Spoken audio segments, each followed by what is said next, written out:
Hello everyone, welcome to definite success Pathshala. मैं आपकी Hindi educator Rupali Verma. देखिए, आज हम फिर आपके लिए एक नया अध्याय लेकर आए हैं और आज का अध्याय हमारे क्लास 9th के कोर्स बी के स्टूडेंट्स के लिए। आप सभी को पता है भाई, करते करते एक बुक खत्म होने को आ गई है। अभी तक तो पता ही होगा कि क्लास 9th में हमारे पास 2 सिलेबस चलते हैं, ठीक है। और इन 2 सिलेबस में आपको क्या लेना है ये आप डिसाइड नहीं कर सकते। कहने का मतलब है ये डिसीजन आपके स्कूल का होता है, आपके यहाँ कोर्स ए पढ़ाया जाएगा या कोर्स बी पढ़ाया जाएगा। बात करेगा डिफिकल्टी लेवल की तो दोनों सेम है, कोई ऐसा मुश्किल नहीं है। दोनों ही अपने आप में जो है वो सेम ही है। ना कोर्स ए मुश्किल है ना कोर्स बी मुश्किल है, दोनों सेम है। और अगर हम बात करें सिलेबस की तो दोनों में ही जो है बराबर चीज़ें ली गई हैं। और अगर हम बात करते हैं कि है क्या क्या, तो देखिए, कोर्स ए में भी 2 बुक चलती हैं, कोर्स बी में भी 2 बुक चलती हैं। कोर्स ए में भी व्याकरण के टॉपिक हैं 4 और कोर्स बी में भी हैं आपके पास में कोर्स ए में क्लास 9th में आई थिंक 5 हैं और कोर्स बी में आपके पास में 6 टॉपिक हैं। अगर हम अनुच्छेद की बात करें तो कोर्स ए में 5 अनुच्छेद टॉपिक हैं और आपके पास में सिर्फ 4। तो इतना परेशान होने की ज़रूरत नहीं है, सब कुछ बहुत इक्वली है।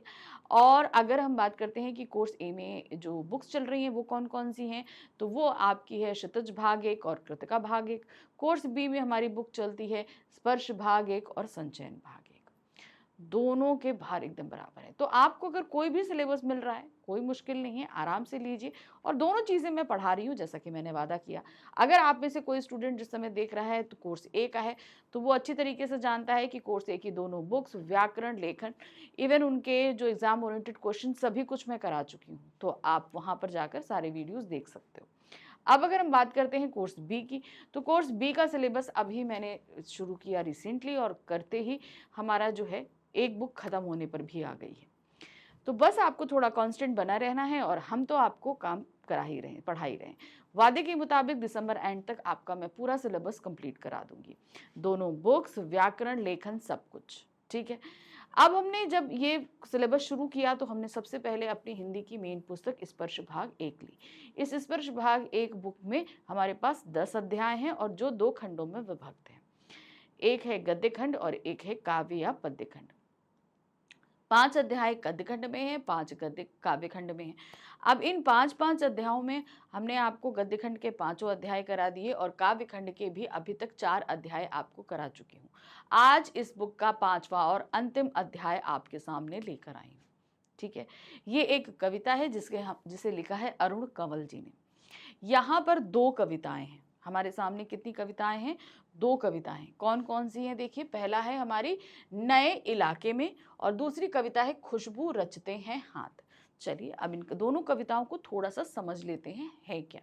जो हमारी पहली कविता है ये है नए इलाके में। आजकल आधुनिक तौर पर प्रगति इतनी तेजी से हो रही है कि आसपास कंस्ट्रक्शंस बहुत तेजी से होते हैं, ठीक है। आपके आसपास कहीं खाली प्लॉट है, कुछ भी है, उसमें देखिए दूसरे दिन में ही मकान बन के खड़ा हो जाता है कि नहीं हो जाता है। तो इस तेजी से होते कंस्ट्रक्शन को यहाँ पर कवि ने इस कविता के माध्यम से बताया है कि हम अपने घर आने जाने के लिए कुछ चिन्हों को डिसाइड करते हैं कि भाई एक दुकान है उससे दाएं मुड़ जाओ, एक पेड़ है उससे बाएं मुड़ जाओ, एक खाली प्लॉट है, एक टूटा मकान है। तो हम ये सारी चीज़ें हम कुछ चिन्हों को बनाते हुए जो है अपने घर तक पहुंचने के रास्ते को सोच के रखते हैं। लेकिन इतनी तेजी से होते ये कंस्ट्रक्शन इन चिन्हों को मिटा रहे हैं। खाली पड़े प्लॉट में मकान बन जाता है, जो टूटा हुआ घर है वो भी एकदम रेनोवेट हो जाता है, जो सूखा हुआ पेड़ था वो हटा दिया जाता है। तो इस तरीके से क्या होता है, हमारे घर तक पहुंचने के जो हमारे रास्ते हैं, जो उनमें चिन्ह हैं जिनके जरिए हम अपने घर तक पहुंचते हैं, वो चिन्ह मिटा दिए जाते हैं। और तब मुसीबत आती है कवि को उनके घर तक पहुंचने में, और तभी उन्होंने इस कविता का निर्माण किया, ठीक है। अब बात करें अगर हम अपनी दूसरी कविता खुशबू रचते हैं हाथ। हम सभी के घर में खुशबू अगरबत्तियों, धूप बत्तियों द्वारा फैलाई जाती है, ठीक है। आप किसी भी ईश्वर को मानते हो, आप अगरबत्ती या धूप बत्ती जरूर जलाते हैं अपने घर में। लेकिन इन धूप बत्तियों को किन जगहों पर बनाया जाता है इसके बारे में हमें नहीं पता। तो इसी के बारे में कवि ने इसमें बताया है कि भाई इतनी खुशबू जिनके कारण हमारे घरों में फैलती है, ये शहरों की सबसे गंदी बदबूदार बस्तियों में बनाए जाते हैं। इनको बनाने वाले हाथ के माध्यम से उस वर्गों के बारे में बताया गया है कि यहाँ पर आप जब इस कविता को पढ़ेंगे तो अलग अलग तरह के हाथों का वर्णन है। वो हाथ हमको बताते हैं कि छोटे छोटे बच्चे हैं, नवयुवतियां हैं, काम करने वाले लोग हैं, बुजुर्ग लोग हैं, जो इन अगरबत्तियों को बना रहे हैं। तो इस कविता के माध्यम से हमारे घरों में फैलने वाली खुशबू के स्थानों पर बन रही है ये, और कौन इन्हें बना रहा है ये सारी बातें हम इस कविता में सीखेंगे। ठीक है, तो कविता तो हम पढ़ेंगे, लाइन वाइज अर्थ देखेंगे, फिर उसकी व्याख्या करेंगे, और उसके बाद हम पाठ मतलब उन कविताओं का सार भी देखेंगे। ठीक है, सारी चीजें करेंगे, लेकिन उसमें से भी हम सबसे पहले जो करेंगे वो है कवि का परिचय, यानी कि इस कवि को लिखने या इस कविता को लिखने वाले अरुण कंवल जी का हम परिचय देखेंगे। ठीक है, शुरू करें। देखिए, क्लास 9th है, हिंदी कोर्स बी है, बुक है हमारी स्पर्श भाग 1, पद्य खंड का 5वां और पुस्तक का 10वां और अंतिम अध्याय है नए इलाके में और खुशबू रचते हैं हाथ। ये 2 कविताएं हैं जिसे हमारे सामने प्रस्तुत किया है अरुण कंवल जी ने। ठीक है, तो इसका हम करने जा रहे हैं डिटेल्ड एक्सप्लेनेशन, यानी कि हम पूरी तरीके से इसकी व्याख्या को करेंगे। चलिए, तो सबसे पहले हैं हमारे कवि अरुण कंवल जी, इनको हम देख लेते हैं, इनका परिचय। जैसा कि मैं हर उसमें बताते आ रही हूँ कि आपके जितने भी इंटरनल एग्जाम होंगे, क्लास 9th में तो पूरा ही, 10th में तो बोर्ड एग्जाम छोड़ दें तो बाकी सभी एग्जाम्स में आप लोगों के पास में कवि परिचय से संबंधित प्रश्न आएंगे, इसलिए इसको तैयार जरूर करिएगा। अरुण कंवल का जन्म बिहार के रोहतास जिले के नासिरगंज में 15 फरवरी 1954 को हुआ है। ठीक है, अब ध्यान रखिए क्या है, बिहार में हुआ है, रोहतास जिला है, नासिरगंज गांव है, जहां पर हुआ है 15 फरवरी 1954 यानी कि 1954 को हुआ है। ये इन दिनों पटना विश्वविद्यालय के प्राध्यापक हैं, यानी कि अभी ये मौजूद हैं, इनका देहावसान नहीं हुआ है। 54 की पैदाइश है, तो अगर आप देखोगे तो इस समय करीबन वो 70-75 साल के होंगे। तो अभी एट प्रेजेंट वो कहाँ पर हैं, वो काम कर रहे हैं पटना विश्वविद्यालय में एक प्राध्यापक के तौर पर। इन्हें अपनी कविताओं के लिए साहित्य अकादमी पुरस्कार सहित कई अन्य पुरस्कारों से सम्मानित किया गया है। अब इन्होंने जितनी भी कविताएं लिखी, इसके लिए इनको कई पुरस्कार मिले, लेकिन जो सबसे सम्माननीय पुरस्कार मिला वो था साहित्य अकादमी पुरस्कार। इन्होंने कविता लेखन के अलावा कई पुस्तकों और रचनाओं का अनुवाद भी किया है। तो इन्होंने कविताएं ही नहीं लिखी, इन्होंने गद्य के क्षेत्र में भी काम किया है, और जो ट्रांसलेशन होता है, जैसे बहुत सारे कवि या लेखक दूसरी भाषाओं के होते हैं जो लिखते हैं, जैसे पंजाबी में लिखा, बंगाली में लिखा, फ्रेंच या रशियन में लिखा या इंग्लिश में लिखा, तो उसे अनुवादित भी किया, उसे हिंदी में अनुवादित भी किया है। अरुण कंवल की प्रमुख कृतियां हैं। अब कौन कौन सी उनकी कृतियां हैं देखिए, अपनी केवल धार, सबूत, नए इलाके में, पुतली में संसार, ये 4 कविता संग्रह हैं इनके, जिन्होंने इनकी सारी कविताओं को संग्रहित किया गया है। तथा कविता और समय आलोचनात्मक कृति। अब क्या होता है ना, बहुत सारे लोग बहुत सारा रचनाएं करते हैं, तो कुछ कवि उनको क्रिटिसाइज भी करते हैं, यानी कि उन्होंने क्या चीजें लिखी हैं या कैसा नहीं किया, तो ये आलोचनात्मक इनकी कृति है। इसके अलावा अरुण कंवल ने माइको बायस्की की आत्मकथा और जंगल बुक का हिंदी में और हिंदी के युवा कवियों की कविताओं का अंग्रेजी में अनुवाद किया है। समझ में आ गया? तो क्या है, कंवल ने माइको वायस्की की आत्मकथा, इसे हिंदी में अनुवादित किया है, जंगल बुक जो इंग्लिश में है उसे हिंदी में अनुवाद किया है।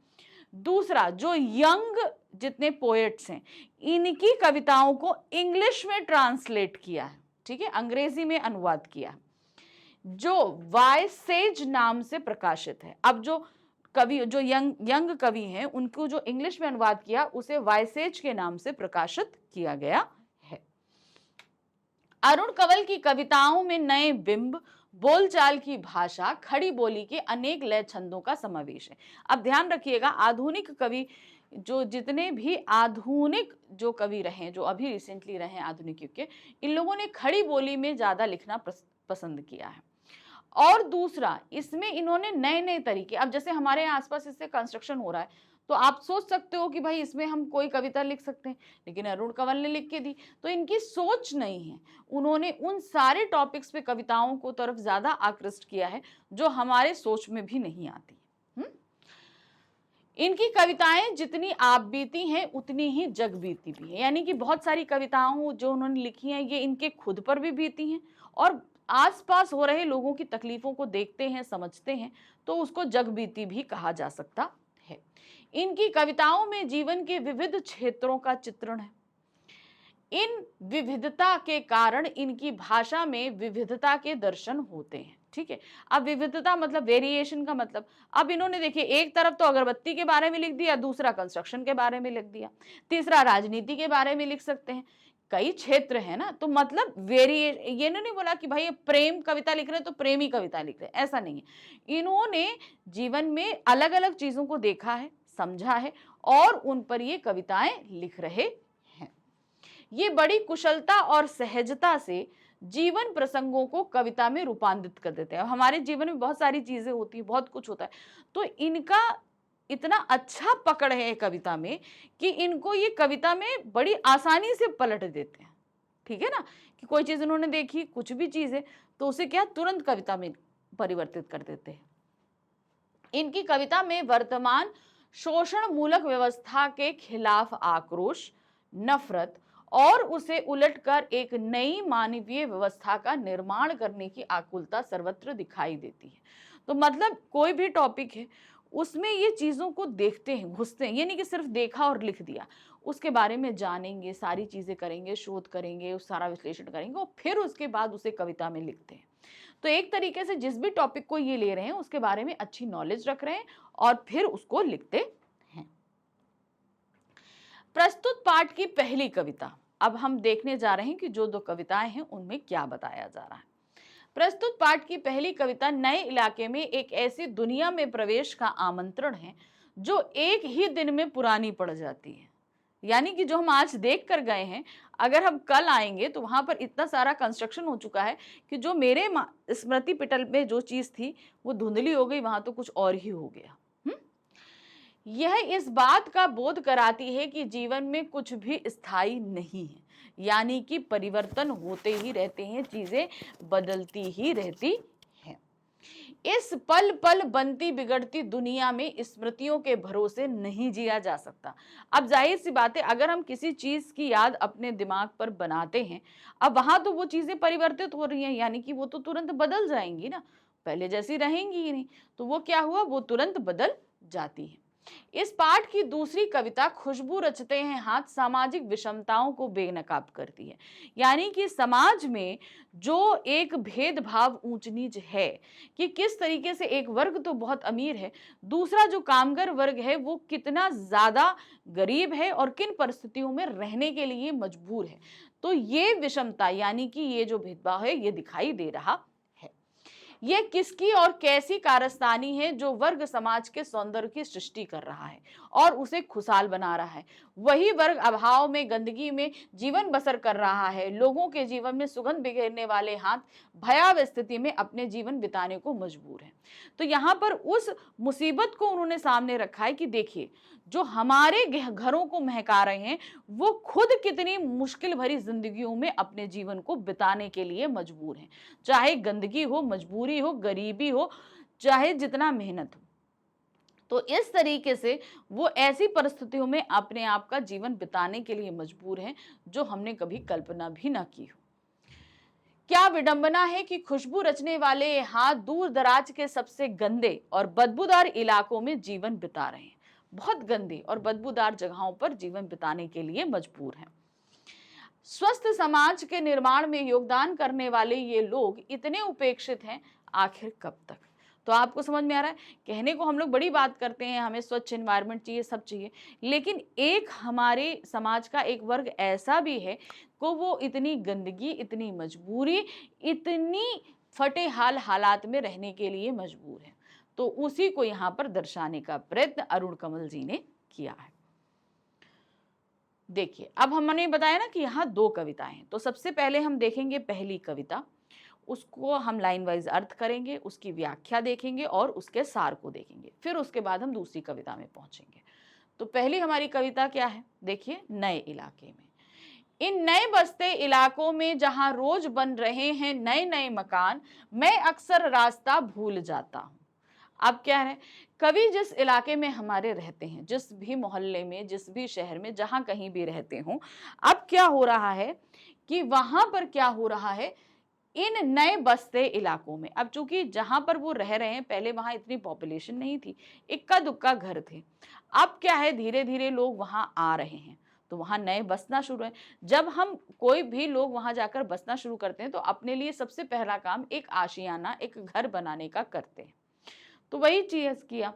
अब इन नए बसते इलाकों में क्या होता है, जहां रोज बन रहे हैं नए नए मकान, क्योंकि अब वहां पर लोग आ रहे हैं, नया बसना शुरू हो रहा है ना।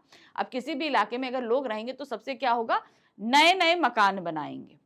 अब नए नए मकान बनाएंगे तो वहां जो पहले से लोग रह रहे हैं उन्हें क्या परेशानी आती है, देखिए, मैं अक्सर रास्ता भूल जाता हूं। अब कभी जिस घर में जहां रह रहे हैं वहां पर अब लोग आ रहे हैं, नए नए मकान बना रहे हैं, तो कवि को अपने घर अपने जाने और आने के लिए उन्होंने कुछ निशान बनाए हुए हैं, यानी कि मैं इस रास्ते से आऊंगा, इस रास्ते से आऊंगा, ये चीज। तो यहाँ पर इतनी जल्दी कंस्ट्रक्शन हो रहा है कि हमारे कवि के घर आने जाने का जो रास्ता है उसका उन्होंने एक नक्शा अपने दिमाग में बना रखा है। अब इस कंस्ट्रक्शन के चलते, इस नव निर्माण के चलते वो अपने घर के आने जाने का रास्ता भूल जाते हैं। क्यों? क्योंकि वो रास्ता ही बदल जाता है, वहां पर नए मकान बन जाते हैं, तो उनके दिमाग में जो चीजें उन्होंने बसा रखी हैं वो तो उनको दिखाई ही नहीं देती, इसलिए क्या होता है, वो रास्ता भूल जाते हैं। अब इसकी व्याख्या देखिए क्या है। कवि कहता है कि शहर में नए मोहल्ले रोज ही बसते हैं, ऐसी जगहों पर रोज नए नए मकान बनते हैं। रोज नए नए बनते मकानों के कारण कोई भी व्यक्ति ऐसे इलाकों में रास्ता भूल सकता है। अब वो आएगा जाएगा तो जाहिर सी बात है रास्ता भूल जाएगा। कवि को भी यही परेशानी होती है, वह भी इन मकानों के बीच अपना रास्ता हमेशा भूल जाता है। अब देखिए हमारे साथ होगा, जैसे हम हैं, हम अपने घर जाने का रास्ता जानते हैं कि भाई हम ऐसे जाएंगे, ऐसे जाएंगे, ऐसे जाएंगे, अपने घर पहुंच जाएंगे। लेकिन हमारे घर जाने के रास्ते में अगर कोई तब्दीली आ जाए, कोई चीज नया बन जाए, कुछ हो जाए, तो क्या होगा, हम अपने घर जाने के रास्ते में कंफ्यूज होंगे कि नहीं होंगे। वही चीज हमारे कवि के साथ हुई। अब वहां कंस्ट्रक्शन हुआ, वो अपने घर जाने का रास्ता भूल गए कि भाई मैं किधर से जाऊं, कहाँ जाऊं, कैसे जाऊं, तो इसलिए उनको वो परेशानी हो रही है। चलिए अब हम आते हैं इसी कविता का दूसरा काव्यांश।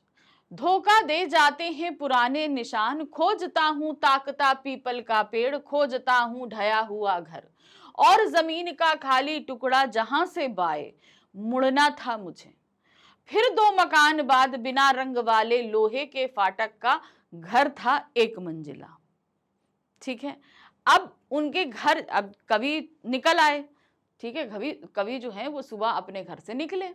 अब निकलने के बाद शाम को जब घर पहुंचे तो उनके घर के जाने के रास्ते में कुछ चीजें थी जिसे उन्होंने निशान के तौर पर याद रखा हुआ था। अब वो क्या चीजें थी, वो सारी चीजें हट गई। ठीक है, अब वो चीजें क्या थी, देखिए, धोखा दे जाते हैं पुराने निशान, यानी कि वो पुराने निशान जो इन्होंने अपने घर तक पहुंचने के लिए अपने दिमाग में याद रखे थे। अब जब मैं शाम को आया तो वो निशान ही नहीं है, तो वो निशान अपने घर तक पहुंचने के थे और अब वो है नहीं, तो वो निशान तो धोखा दे गए, निशान तो बचे ही नहीं, है ना। खोजता हूं ताकता पीपल का पेड़। अब जब मैं अपने घर पहुंचता था तो रास्ते में एक घना पीपल का पेड़ पड़ता था। अब मैं उसे खोज रहा हूं, वो पीपल का पेड़ है ही नहीं। ताकता हूं, क्या ना दिया है ना, खोजता हूं ताकता पीपल का पेड़, यानी कि वो पीपल का पेड़ जो मैं सुबह यहाँ छोड़कर गया था, अब मैं लौट कर आ रहा हूं, वो पीपल का पेड़ मुझे कहीं मिल ही नहीं रहा है। फिर खोजता हूं ढाया हुआ मकान। अब क्या है, मेरे अब पीपल के पेड़ के बाद मुझे घर जाने का दूसरा चिन्ह था एक ढहा हुआ मकान, यानी कि एक गिरा हुआ मकान, एक खाली जमीन थी, उस जमीन में एक मकान था जो गिर गया था। अब मैं खोज रहा हूं भाई वो गिरा हुआ मकान कहाँ है। कि चलो पीपल का पेड़ नहीं है तो दूसरे चिन्ह से काम चला लेता हूं। वो गिरा हुआ मकान खोज रहा हूं, मुझे वो मिल ही नहीं रहा है। और जमीन का खाली टुकड़ा जहां से बाएं मुड़ना था मुझे। अब चलो ठीक है, पीपल का पेड़ नहीं मिला, ढहा हुआ गिरा हुआ मकान नहीं मिला, उसके बाद मुझे एक खाली प्लॉट चाहिए था, एक खाली जमीन थी। उस जमीन से मुझे क्या था, बाएं मुड़ना था, यानी कि लेफ्ट साइड जाना था। ये मेरे चिन्ह थे कि पहले पीपल का पेड़ पड़ेगा, फिर ढहा हुआ मकान पड़ेगा, फिर उसके बाद एक खाली जमीन पड़ेगी, उससे फिर मैं बाएं मुड़ जाऊंगा। ठीक है, अब मैं वो जमीन का खाली टुकड़ा ढूंढ रहा हूं, वो भी नहीं है, क्योंकि खाली जमीन पे क्या हुआ, अब अगर खाली जमीन का टुकड़ा वहां नहीं तो जमीन तो कोई उठा के नहीं ले जाएगा ना। कहने का मतलब है उस खाली मकान पे अब मकान बन गया, इसलिए वो खाली मकान का टुकड़ा भी वहां नहीं है। जहां से मुझे बाएं मुड़ना था। फिर बाएं मुड़ने के बाद क्या था, फिर 2 मकान बाद बिना रंग वाले लोहे के फाटक का घर था, 1 मंजिला। अब सबसे पहले मेरे पीपल का पेड़ पड़ता, फिर ढहा हुआ मकान पड़ता, फिर उसके बाद क्या था, एक खाली प्लॉट पड़ता, उससे मैं लेफ्ट साइड घूमता। लेफ्ट साइड घूमने के बाद 2 घर छोड़कर एक घर था जिसका फाटक यानी कि गेट जो है वो बिना रंग वाला था, यानी कि उसमें पेंट नहीं किया गया था, और वो 1 मंजिला था, सिर्फ 1 मंजिल बनी हुई थी उसमें, फर्स्ट फ्लोर। तो उसी वही घर था हमारे लेखक का। तो ये उसके घर तक पहुंचने के जो 3 निशान बताए गए थे, वो 3 निशान गायब हो गए। अब लेखक को मिल ही नहीं रहे, अब वो कैसे पहुंचे, समझ में आ गया ना। तो ये 3 मकान जो है, जब वो सुबह निकला था तो ये 3 चिन्ह वहां थे, अब लौट कर आ रहा है, वो सब कुछ ढूंढने का प्रयास कर रहा है, उसे कुछ मिल ही नहीं रहा है, वो बेचारा परेशान हो रहा है, कैसे पहुंचे। चलिए अब इसकी व्याख्या देखिए क्या है। कवि कहता है कि पुराने निशान हैं वे धोखा दे जाते हैं, क्योंकि कुछ पुराने निशान तो सदा के लिए मिट जाते हैं, क्योंकि जाहिर सी बात है अब खाली प्लॉट है वहां कंस्ट्रक्शन हो जाएगा, गिरा हुआ मकान है उसे सपाट करके वहां कंस्ट्रक्शन हो जाएगा, रास्ते में पीपल का पेड़ है तो कोई भी काट सकता है। तो इस तरीके से ये निशान क्या है, किसी भी वक्त हटाए जा सकते हैं। कवि के साथ अक्सर ऐसा होता है कि वह अपना रास्ता ढूंढने के लिए पीपल के पेड़ को खोजता है, परंतु वह हर जगह मकानों के बनने के कारण उस पीपल के पेड़ को काट दिया गया है। जैसे मैंने बोला मकान बनना है तो पीपल का पेड़ काट दिया गया। फिर कवि पुराने गिरे हुए मकान को ढूंढता है, फिर वो ढूंढता है कि भाई पुराना गिरा हुआ मकान मिल जाए, परंतु वह भी उसे अब कहीं नहीं दिखता, उसे कहीं नहीं दिख रहा। कवि कहता है कि पहले तो उसे घर का रास्ता ढूंढने के लिए जमीन के खाली टुकड़े के पास से बाएं मुड़ना होता था, उसके बाद 2 मकान बाद वाला बिना रंग वाला लोहे का दरवाजे वाला 1 मंजिला मकान में जाना होता था, यानी जो एक ही फ्लोर का मकान था, उसका फाटक क्या था, उसे पेंट नहीं किया गया था। कहने का तात्पर्य यह है कि कवि को अब बहुत से मकानों के बन जाने से घर का रास्ता ढूंढने में परेशानियों का सामना करना पड़ रहा है, क्योंकि अब इतना ज्यादा कंस्ट्रक्शन हो रहा है, नवनिर्माण हो रहा है कि वो अपने घर तक पहुंचने का जो रास्ता है वो आइडेंटिफाई नहीं कर पा रहे हैं, उनको दिक्कत आ रही है। अब हम आगे काव्यांश संख्या 3 में, यहां क्या दिया गया है, और मैं हर बार एक घर पीछे चल देता हूं, या तो 2 घर आगे ठमकाता हूं, यहां रोज कुछ बन रहा है, रोज कुछ घट रहा है, यहां इस प्रति का भरोसा नहीं है। अब क्या है भाई, कवि के घर जाने का जो रास्ता था उस रास्ते के सारे चिन्ह मिट गए हैं, अब कवि को अपने घर ढूंढना पड़ रहा है, उसे वो ढूंढ को मिल ही नहीं रहा है। तो क्या हो रहा है, या तो वो और हर बार एक घर पीछे, या तो मैं एक घर पीछे चला जाता हूं या 2 घर आगे निकल जाता हूं, तो जो चिन्ह थे उसके चलते जो काम हो रहा था वो मुझे मिल ही नहीं रहा है। यही हो रहा है। और हर बार एक घर पीछे चल देता हूं, यानी कि पीछे चला, क्योंकि खाली मकान प्लॉट नहीं है तो मैं उसके चक्कर में उसके पहले ही मुड़ जाता हूं, या दूसरी बार फिर वहां से आता हूं, फिर से रास्ता लेता हूं तो 2 घर आगे निकल जाता हूं, 2 घर आगे ठमकता हूं। यहां रोज कुछ बन रहा है, यानी कि अब चूंकि यहां पर नए इलाके बस रहे हैं, लोग आ रहे हैं, तो हर जगह जगह घर बन रहे हैं, क्योंकि भाई खाली मकान था। तो अब जगह इतने सारे लोग जब बस रहे हैं तो बहुत ही नए नए घर बन रहे हैं। रोज कुछ घट रहा है, यानी कि अब घट रहा है कि मतलब पीपल का पेड़ था उसे हटा दिया, घट गया, खाली प्लॉट था हटा दिया, मकान बन गया, ढाह हटा दिया, मकान नया बन रहा है। तो क्या हो रहा है, खाली प्लॉट हटा दिया गया, घट गया, ढाया हुआ घर घट गया, पीपल का पेड़ घट गया। तो इसलिए जो चिन्ह उसने अपने घर तक पहुंचने के लिए बनाए थे वो सभी खत्म हो रहे हैं, घट रहे हैं। रोज कुछ घट रहा है, यहाँ स्मृति का भरोसा नहीं है। तो अपने घर पहुंचने के लिए मैंने अपने स्मृति पटल पे, यानी कि अपनी याददाश्त पे, अपनी मेमोरी में मैंने कुछ चिन्ह जो रखे थे उसके भरोसे अब काम नहीं चल रहा है, क्योंकि वो चिन्ह ही बदल जाते हैं। तो घर तक पहुंचने का रास्ता मैं भूल जाता हूँ, नहीं पहुंच पाता घर तक पहुंच। कवि कहता है कि अपने घर जाते हुए वह हर बार या तो अपने घर से एक घर पीछे ठहर जाता है या डगमगाते हुए अपने घर से 2 घर आगे बढ़ जाता है। कवि कहता है जहां पर रोज कुछ नया बन रहा है, क्या है कुछ नया, क्योंकि भाई नए बहुत सारे घर बन रहे हैं, और कुछ मिटाया जा रहा है होगा, वहां पर अपने घर का रास्ता ढूंढने के लिए आप अपनी याददाश्त पर भरोसा नहीं कर सकते। अगर आप कुछ ऐसी न्यू जगह पर जा रहे हैं जहां बहुत ज्यादा कंस्ट्रक्शन हो रहा है, तो आप उसके जरिए अपनी स्मृति पटल पर जो है भरोसा नहीं कर सकते हैं। क्यों? क्योंकि वहां पर तो सारी चीजें नई बन रही हैं। तो आज अगर आप कुछ सोच के चलोगे तो 2 दिन बाद वो सारी चीजें आपसे हट जाएंगी, आपको याद ही नहीं रहेंगी कि यहाँ पर कुछ भी था या नहीं था। चलिए अब हम आ गए काव्यांश संख्या 4 पर। यहाँ क्या दिया गया है देखिए, एक ही दिन में पुरानी पड़ जाती है दुनिया, जैसे वसंत का गया पतझड़ को लौटा हूं, जैसे वैसाख का गया भादों को लौटा हूं। अब यही है उपाय कि हर दरवाजा खटखटाओ और पूछो क्या यही है वो घर। समय बहुत कम है तुम्हारे पास, आ चला पानी ढहा आ रहा आकाश, शायद पुकार ले कोई पहचाना ऊपर से देखकर। अब कविता की इस आखिरी पंक्ति में क्या हुआ है, अब कवि को क्या है, जो भी चिन्ह थे वो सारे चीजें भूल गए, क्योंकि वो सारे चिन्ह हटा दिए गए हैं।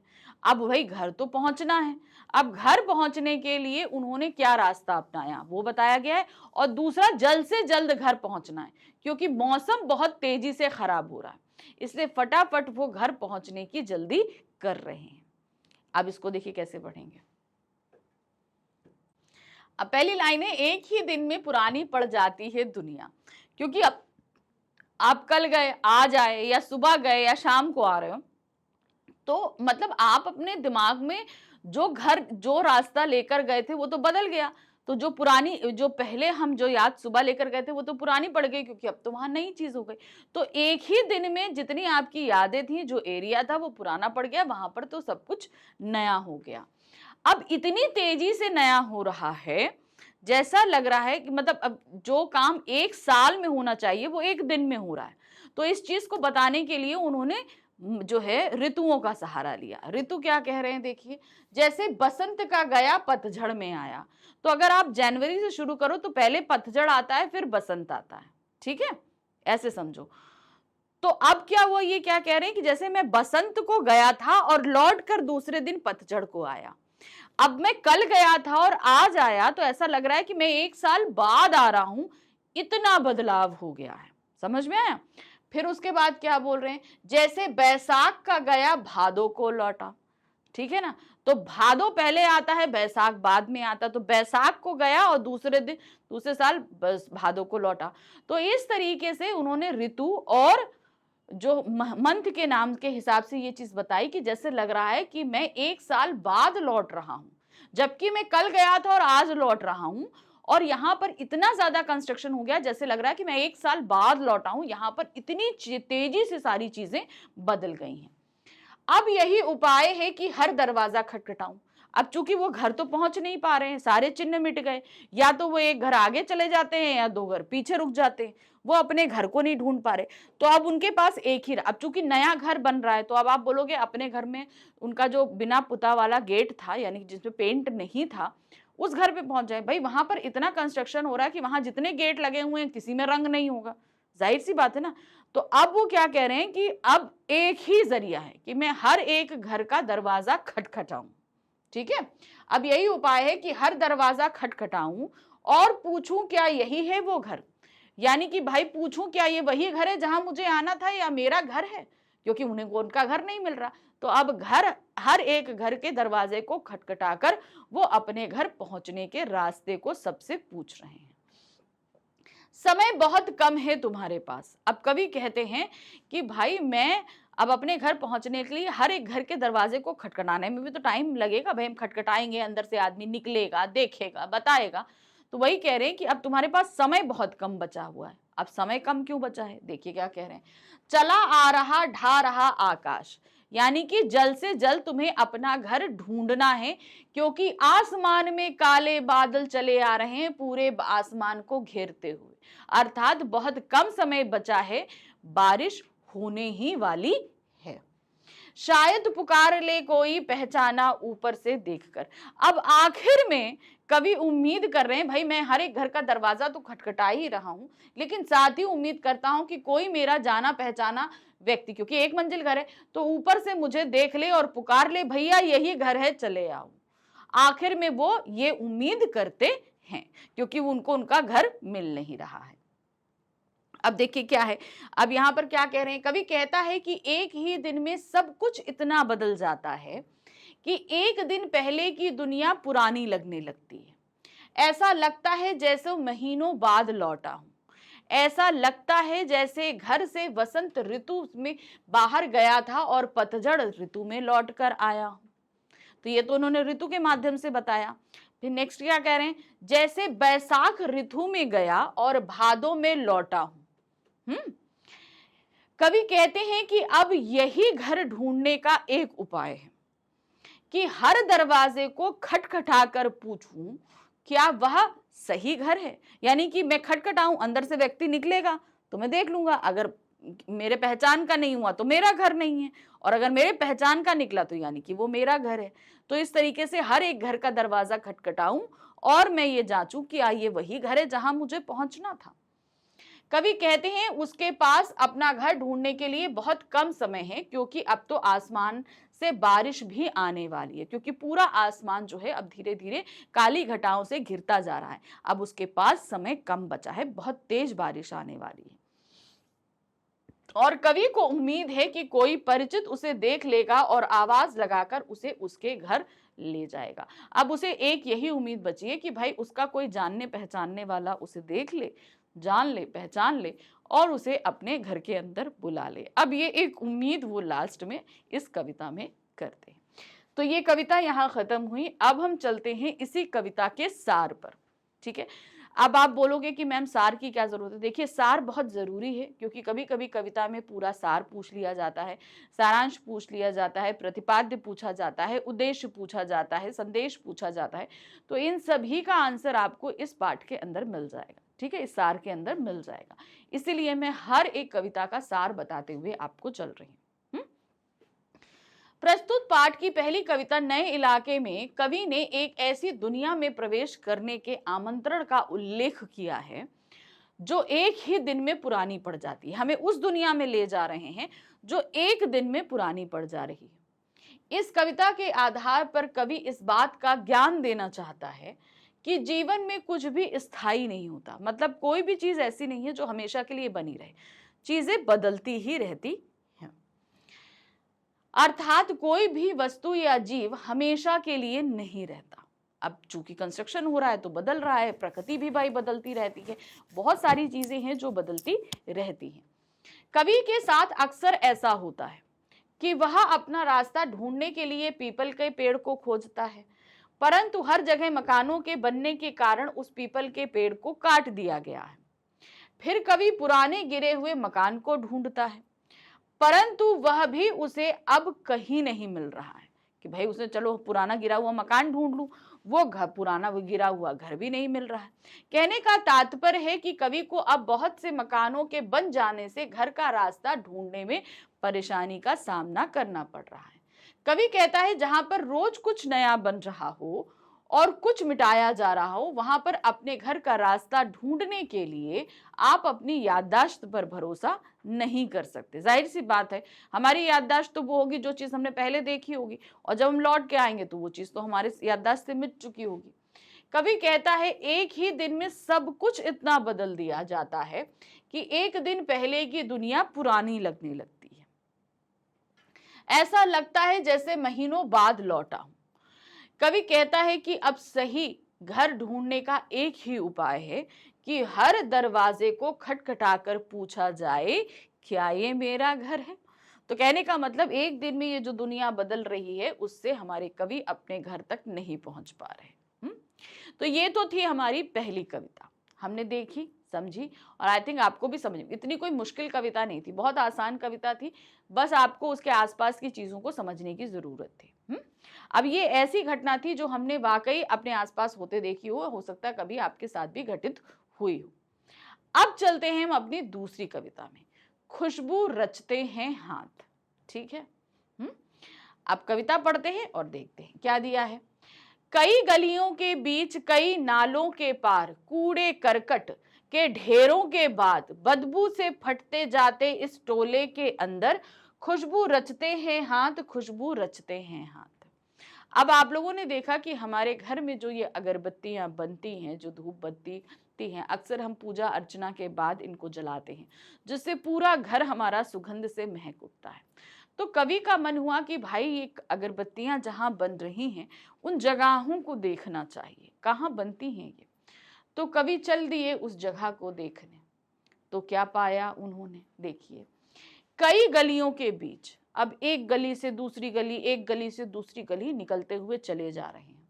कई नालों को पार किया, नाले मतलब जहां पर आपका घर का वेस्ट, गंदा पानी जो बहता है। अब जाहिर सी बात है उनमें कूड़ा भी रहता है, स्मेल भी आती है, बहुत कुछ होता है।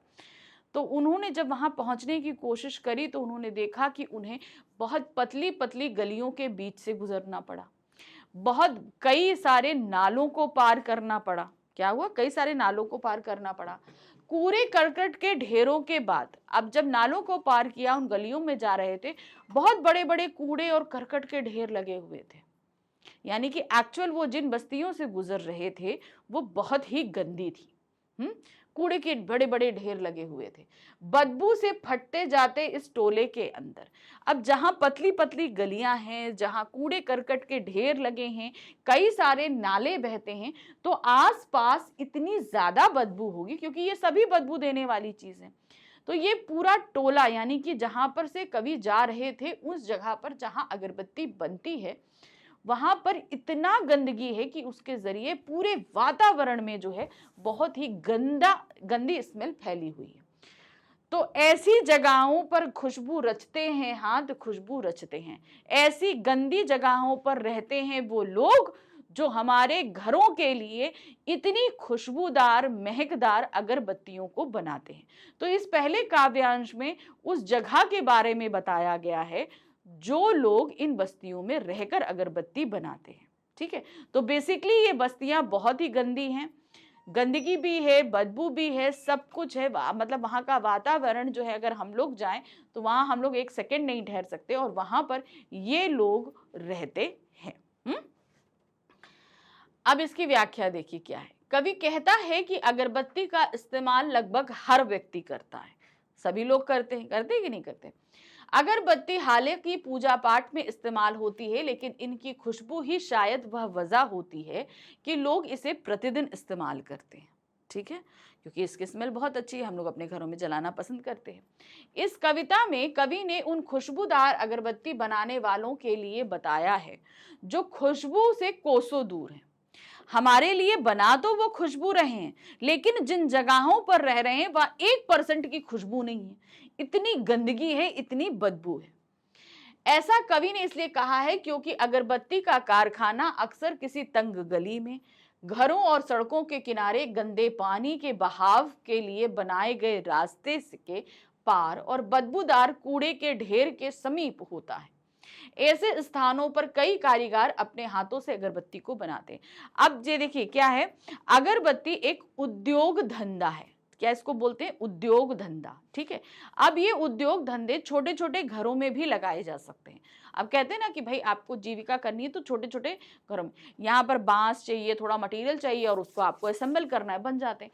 तो अक्सर क्या होता है, ये काम जाहिर सी बात है जिन लोगों को पैसे की सख्त जरूरत है, ज्यादा पढ़े लिखे नहीं है उस जगह पर, तो ये छोटी छोटी झोपड़ियों के अंदर ही इसके कारखाने लगा दिए जाते हैं, क्योंकि इसके लिए ज्यादा जगह नहीं चाहिए। छोटा सा आप उसको सामान चाहिए, 4 लोग वहां बैठ जाएंगे और उसको असेंबल करने लग जाते हैं। तो ऐसे छोटे छोटे घरों में सब जगहों पर जो है ये अगरबत्तियां बनती हैं। बहुत ही पतली पतली गलियां होती हैं, इन गलियों में कूड़े के ढेर होते हैं, इनके आसपास से नाले बहते हैं। तो हमारे घरों में खुशबू फैलाने वाली ये अगरबत्तियां बेसिकली बहुत ही गंदी जगहों पर बनती हैं।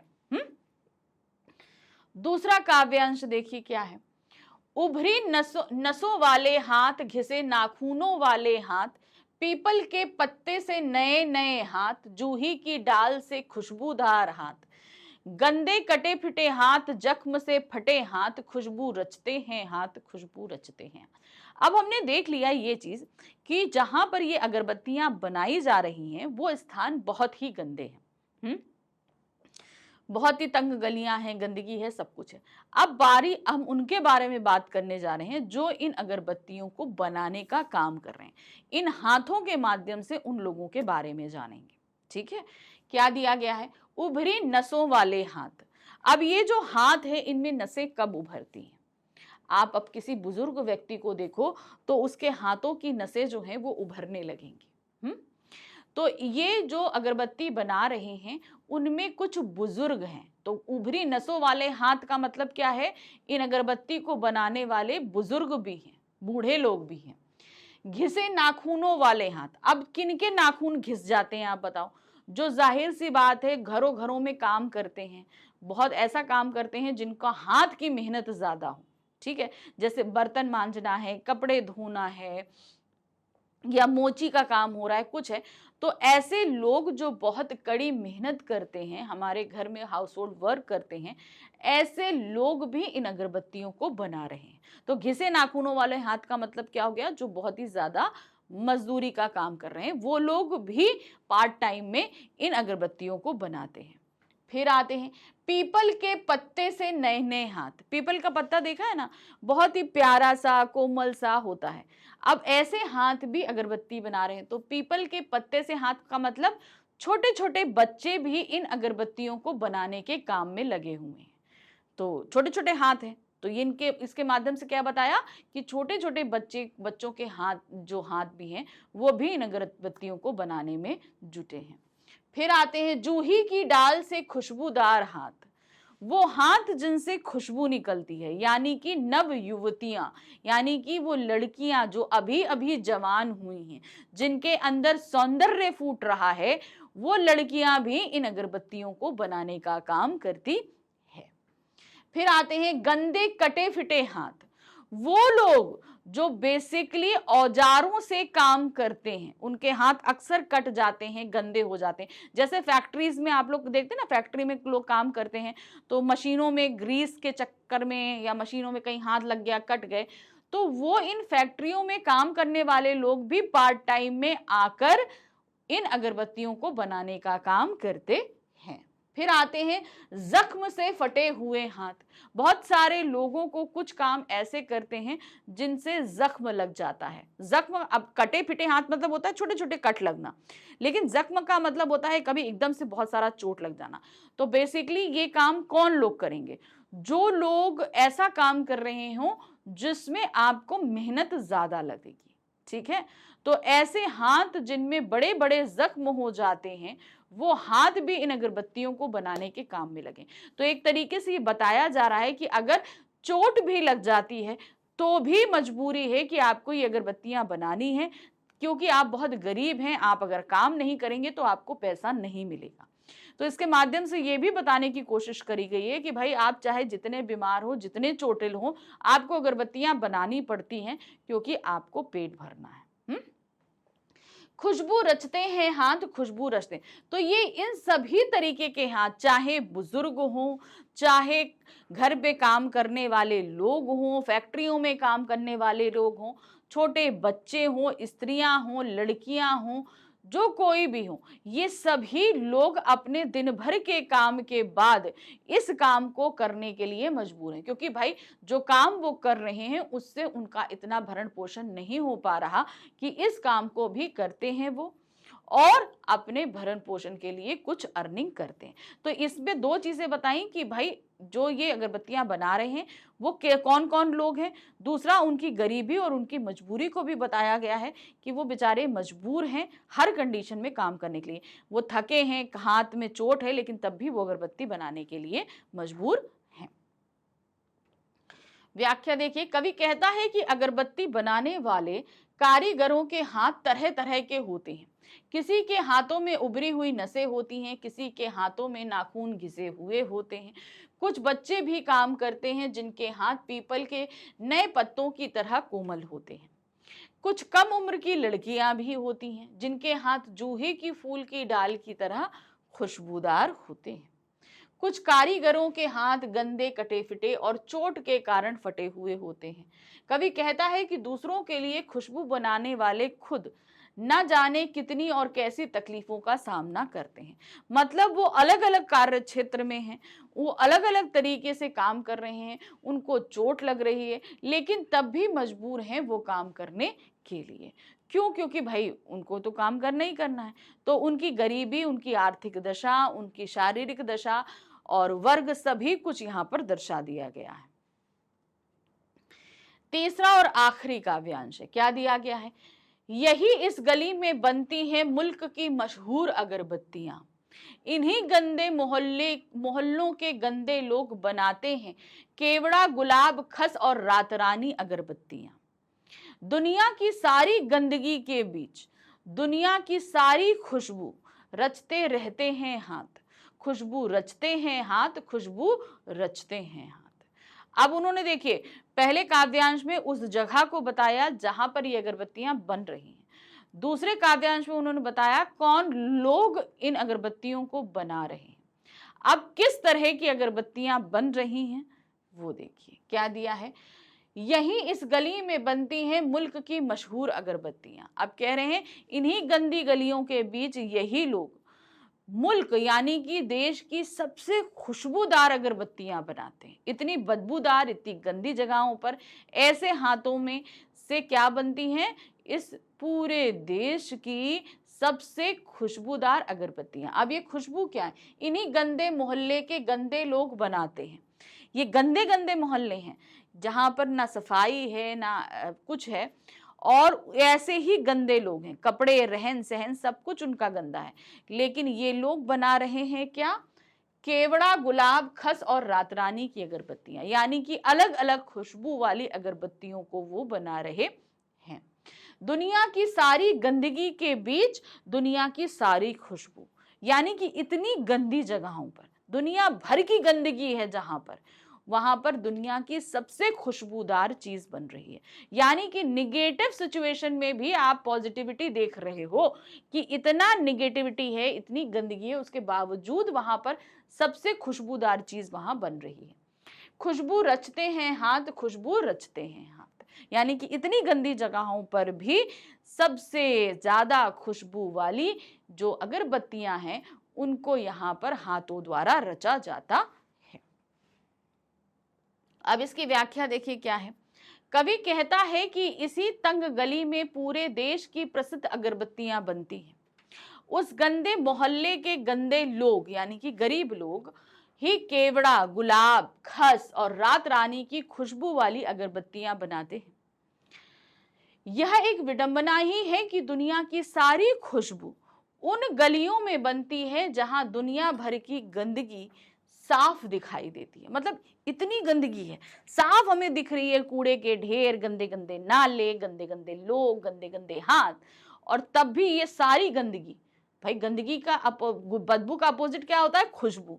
बदबू है, गंदगी है, लेकिन तब भी जो है सबसे पवित्र और खुशबूदार चीज, क्योंकि ये पवित्रता हम कहाँ, हम अपने मंदिर में दिल जाके जलाते हैं ना, तो वही चीज कह रहे हैं। इतनी निगेटिविटी, इतना अपोजिट के बीच एकदम पॉजिटिव चीज बन रही है।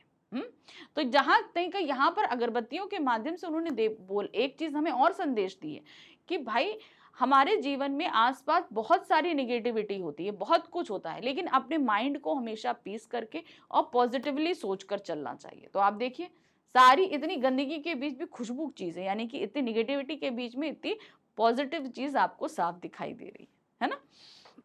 तो कविता खत्म हो गई, अब हम आते हैं इस कविता के सार पे, ठीक है, और इसको भी देख लेते हैं ताकि जब हमारे पास क्वेश्चन आए तो इसका आंसर लिखने के लिए हम अच्छे से काम कर सकें। देखिए क्या है, इस पाठ की दूसरी कविता खुशबू रचते हैं हाथ, कवि ने सामाजिक विषमताओं को बेनकाब किया है, यानी कि समाज में कितना ऊंच नीच है, एक वर्ग जो बहुत अच्छे से है, दूसरा वर्ग कितना निम्नतर रहने के लिए मजबूर है। इस कविता में कवि ने गरीबों के जीवन पर प्रकाश डाला है। कवि कहता है कि अगरबत्ती का इस्तेमाल लगभग हर व्यक्ति करता है, कोई भी हो, सभी करते हैं।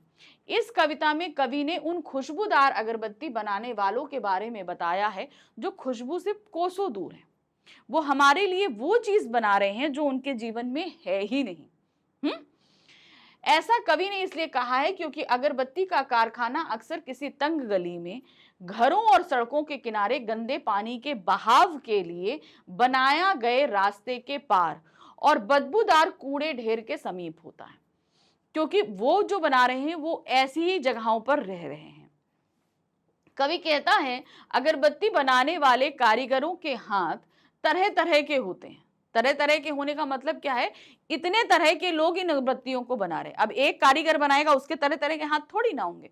तो इसका सीधे सीधे तात्पर्य है कि इन अगरबत्तियों को बनाने वाले जो लोग हैं वो कितने तरह के लोग हैं, कितने वर्ग के लोग हैं। किसी के हाथ में उभरी हुई नसें होती हैं, किसी के हाथ में उभरी हुई नसें होती हैं, किसी के हाथों के नाखून घिसे हुए होते हैं, कुछ कारीगरों के हाथ गंदे, कटे फिटे और चोट के कारण फटे हुए होते हैं। कवि कहता है कि दूसरों के लिए खुशबू बनाने वाले खुद ना जाने कितनी और कैसी तकलीफों का सामना करते हैं। क्या करते हैं? खुद बहुत तकलीफों का सामना कर रहे हैं। कवि कहता है कि यह एक विडंबना ही है कि दुनिया की सारी खुशबू उन गलियों में बनती है जहां दुनिया भर की गंदगी समाई हुई है। तो सोचिए कि जहां पर इतनी गंदगी, इतनी बदबू है, वहां पर हमारी दुनिया की सबसे खुशबूदार चीज बन रही है। तो यहाँ पर कवि ने बहुत अच्छी चीज हमें समझाने की कोशिश करी है, शायद जिससे हम वाकिफ नहीं थे कि हमारे आसपास ये सारी चीजें किस तरीके से होती हैं, कैसे घटती हैं, क्या चीजें। ठीक है, तो ये रहा भाई आज का हमारा ये अध्याय, जो हमारी इस पुस्तक का अंतिम अध्याय था। लेकिन मैं अंतिम वीडियो नहीं बोलूंगी क्योंकि अभी हमारे एनसीईआरटी क्वेश्चंस बाकी हैं इस बुक के, और फिर उसके बाद हम शुरू करेंगे अपनी संचयन बुक। तो बस आपको थोड़ा सा इंतजार करना है, हम करेंगे अब इसी चैप्टर के एनसीईआरटी क्वेश्चंस। ठीक है, तो मिलते हैं अगली बार। Thank you for watching, bye bye.